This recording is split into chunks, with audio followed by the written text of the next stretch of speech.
Kerala state കർഷക തൊഴിലാളി യൂണിയന്റെ നേതൃത്വത്തിൽ അടിമാലി പഞ്ചായത്ത് ഓഫീസിലേക്ക് മാർച്ചും ധർണയും സംഘടിപ്പിച്ചു. KSKTU ജില്ലാ കമ്മിറ്റി അംഗം ചാണ്ടി പി അലക്സാണ്ടർ പ്രതിഷേധ സമരം ഉദ്ഘാടനം ചെയ്തു.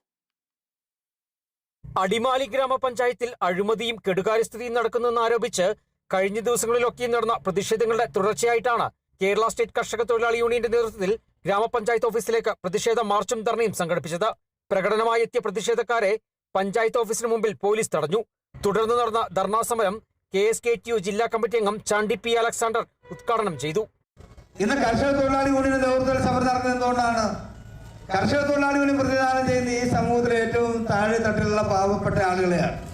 അടിമാലി പഞ്ചായത്തിൽ നിന്ന് ഒരു നീതി ഈ KSKTUവിനായി കർഷക തൊഴിലാളികളുമായി ബന്ധപ്പെട്ട സാധാരണക്കാർ പാവങ്ങൾ അധിവസിക്കുന്നിടത്ത് കിട്ടിയിട്ടില്ല എന്നുള്ളതുകൊണ്ടാണ്. അതിസങ്കീർണമായ പ്രശ്നങ്ങളുണ്ട്. പ്രതിഷേധ പ്രകടനത്തിലും ധർണാ സമരത്തിലും നിരവധി പ്രവർത്തകർ പങ്കെടുത്തു.